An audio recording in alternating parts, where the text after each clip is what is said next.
Hi guys, I'm here today to do a book haul. Now this is nearly all library books, but I do have two other books I just want to quickly talk about.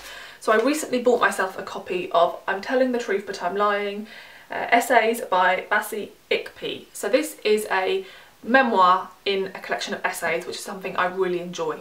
I heard Kendare talk about this over on her channel and on the Reading Woman podcast, and I believe this made it to the shortlist for the Reading Woman Non-Fiction Awards in 2019.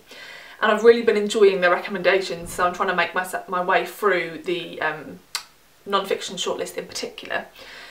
So I am trying this year to read way more memoirs, and I did a video on my Patreon recently talking about 12 memoirs I really want to focus on that all are focused around the theme of race, ethnicity, nationality and identity in particular, and this is one of the ones I really wanted to get to.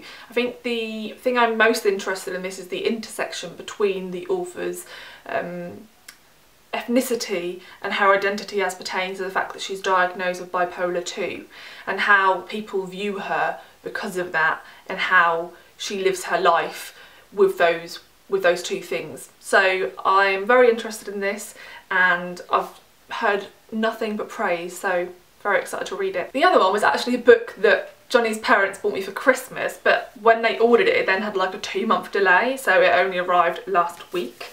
And that is Girl Trouble by Holly Goddard Jones. This is a short story collection, and I've been rubbish the last couple of years at reading short stories. So I asked for a couple of short story collections for Christmas that I thought sounded like the sort of short stories that I would really enjoy. And this is one of those. So this is a collection of stories all about girls and women, which is something, you know, I really like. And I think these stories are going to be quite dark. It says something like a high school basketball coach learns that his star player is pregnant with his child. The nightmare of a college student's rape and murder is relived by both her mother and her killer, whose contradictory accounts call to question the very nature of victimhood. In these 8 stories, the fine line between right and wrong, good and bad, love and violence is walked over and over again. So yeah, I thought that sounded like a collection I could really enjoy, although it's going to be quite dark, I think. So there is that one, and then the rest are library books. The first 2 I've shown you before, and I've renewed them 3 times, so I have to read them really quickly, so I'm only going to briefly talk about them. This is How to Be an Anti-Racist by Ibram x Kendi. I'm currently reading this and really enjoying it, so I will talk about it in a video soon. And then another one is 3 Dark Crowns by Kendare Blake. I got quite a lot of YA books out at the start of the year, and actually most of them I've taken back without reading, but this is one that I have held on to because I think I will really enjoy this and I would like to get to it soon. So another one I've recently got out, and I had to request this one, so it's taken ages to come in. This is Girls of Paper and Fire by Natasha Ngan. I apologise if I said her name wrong. So this is a YA fantasy as well, but I understand this has a queer romance, and I've heard really good things about this from Jean in particular. And there's another book I also want to read called Truth Witch by Uzodinma.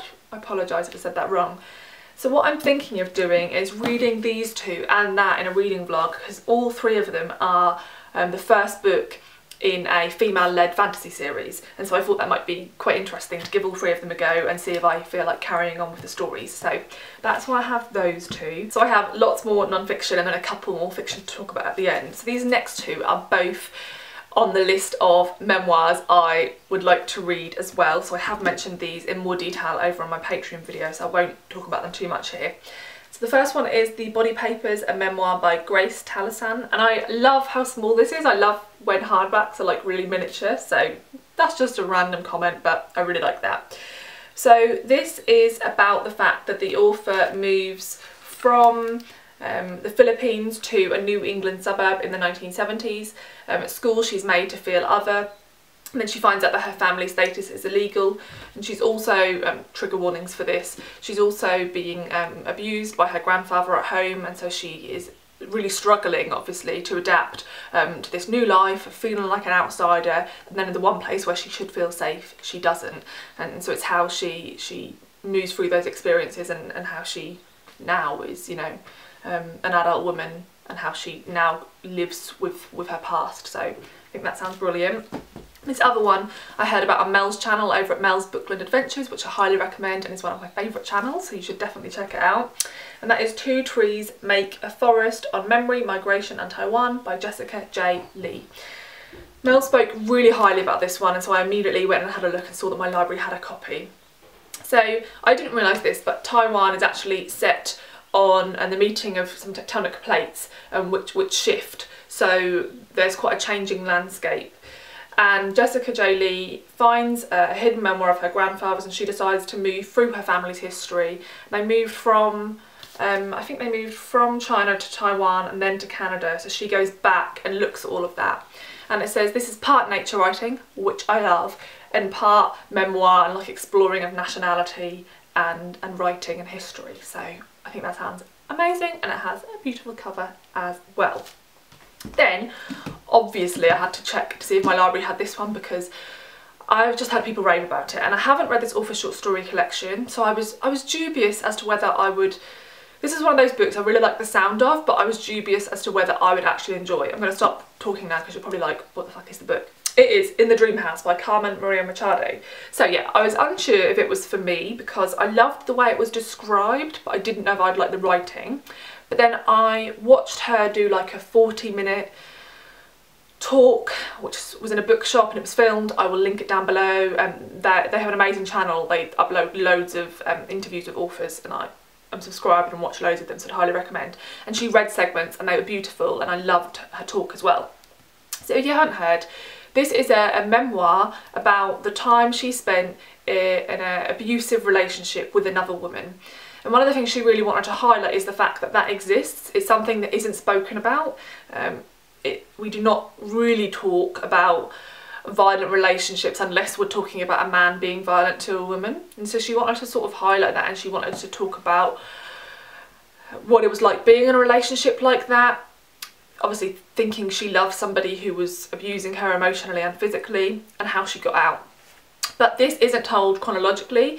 This is told in essays, and each essay is called Dream House as something. So Dream House as folktale taxonomy, Dream House as high fantasy, Dream House as second chances.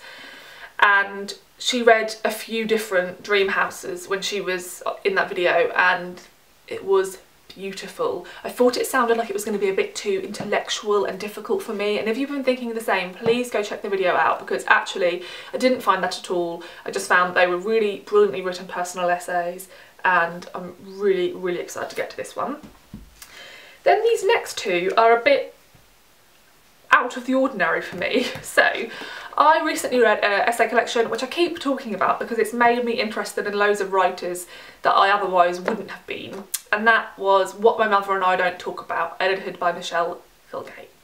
And the last essay in their collection was brilliant, and it was by Leslie Jamison. I have never been interested in reading a book by Leslie Jamison, and one of the reasons for that is because I've heard quite a few people say that whilst her writing is beautiful, she's quite privileged and she doesn't really acknowledge it. And I hate that, I can't stand it. But in her last essay in that collection, that wasn't noticeable to me, although the essay was about her mother rather than herself. And I just thought she wrote beautifully, so I was like, I'm willing to give her a chance.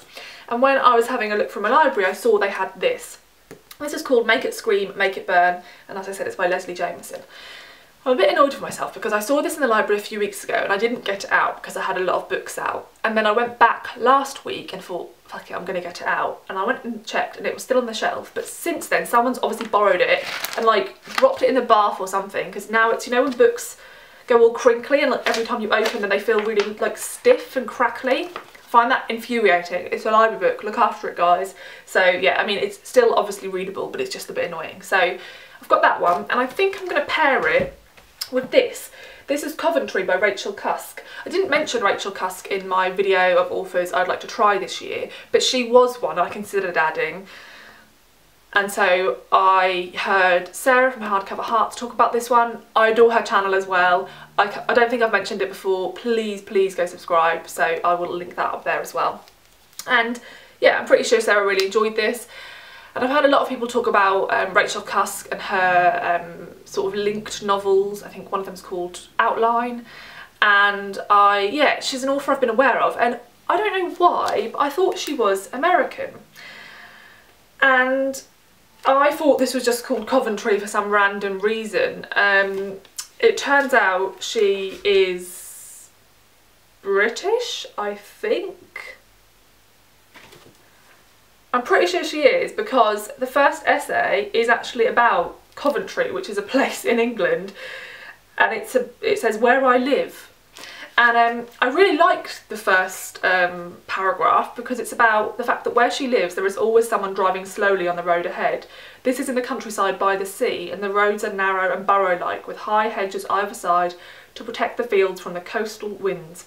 I grew up in a town by the sea, and whenever you drove to the countryside, all you know, roads were like that. And I find it funny because she's complaining about how slowly people drive and saying there's no need for it. I would 100% be one of those people. I do not like countryside driving where I'm from. I hate it's beautiful, but I hate the fact that you cannot see round any bend, and round that bend there could be people on horses, there could be a tractor, so just drive slow, guys. So I just find it funny because I could really relate in that I recognise those places she's talking about, but I didn't agree. But I really liked her writing, so I feel like these two would be paired fairly well with each other, and that they're both in that sort of similar realm of, you know, celebrated essayists. So I would like to give those two a go. And then the other day, as I said, I was in the library, and I don't often browse. Most of the books I have here I actually I order, and then I get them reserved for me. I like doing that because I'm lazy, and because I also like doing that because my library charges me to do that, and I view it as like a way of me donating to the library. So I sort of like the fact I get to be lazy and also help my library out, so win-win. But I did actually have a browse the other day, and I saw this. This is This Land Is Our Land, an American... This Land Is Our Land, an Immigrant's Manifesto by Suketu Mehta. My apologies, I've definitely said that wrong, so I will look it up next time before I mention it. And I think I've mentioned before, there is a section of my library that is all books about America. And so they have lots of books that aren't published in the UK yet, and they always have a new release section, and this was there. And so I've never heard of this book, but as soon as I saw the title I was like, I have to see what this is about. And it sounds brilliant. So it says, the author is among the 250 million people who live in a different country to the one they were born in. This book is an urgent defence of global immigration and a manifesto for us all. It says, as civil strife and climate change reshape large parts of the planet, it is little surprise that borders have become so porous. But the West, Mehta powerfully argues, is being destroyed, not by immigrants, but by the fear of immigrants. He contrasts the phony narratives of populist ideologies with the ordinary heroism of labourers, nannies and others from Dubai to New York. Drawing on his family's own experience emigrating from India to Britain and America, and years of reporting around the world, Mehta subjects the global anti-immigrant backlash to withering scrutiny. So yeah, I think that sounds absolutely brilliant, and I loved the opening paragraph again. It says, one day in the 1980s, my maternal grandfather was sitting in a park in suburban London. An elderly British man came up to him and wagged a finger in his face. Why are you here, the man demanded. Why are you in my country? Because we are the creditors, responded my grandfather, who was born in India, worked all his life in colonial Kenya, and was now retired in London. You took all our wealth, our diamonds, now we have come to collect. We are here, my grandfather was saying, because you were there. I think that is a phenomenally powerful opening paragraph, so I'm so excited about this one. And I don't know how I hadn't heard about it, so that's a very exciting find. And then the last two are novels I recently picked up. This is Speak No Evil. Again, I should have looked up how to say this author's name. I'm going to give it a go. Uzodinma Iweala? Again, I will look it up before I talk about this book again. This is a very short novel, and this is quite interesting. In the US, this has been published with a white cover. I'm going to put an image of it here with like really bright primary colours on it, and it makes it look like a middle grader YA book. It isn't. I feel like, from what I can tell of the description, this cover probably goes with it a little bit more. So it says, Niru is the quintessential all-American boy. He's a top student and he's bound for Harvard, but he has a painful secret that only his friend knows. He's gay, and he has to hide this from his conservative Nigerian parents.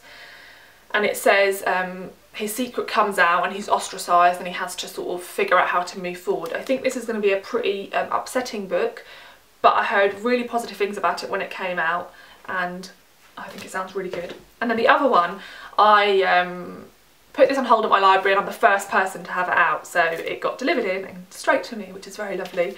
And it is Red at the Bone by Jacqueline Woodson. I haven't read any books by Jacqueline Woodson.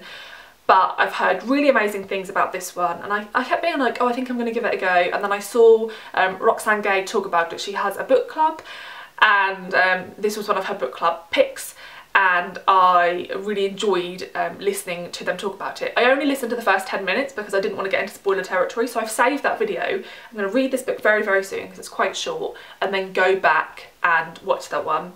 I have no idea what this is about, to be honest. An unexpected teenage pregnancy brings two families together from different social classes and exposes the private hopes, disappointments and longings that combine or drive us, and it is set in Brooklyn. Sounds amazing, and I love the cover, and I'm very excited to read it and then watch that book club video. So yeah, those are all the books I have out from the library. So I think these will feature pretty heavily in my reading for the rest of February and going into March. And I also obviously need to read some of my own books.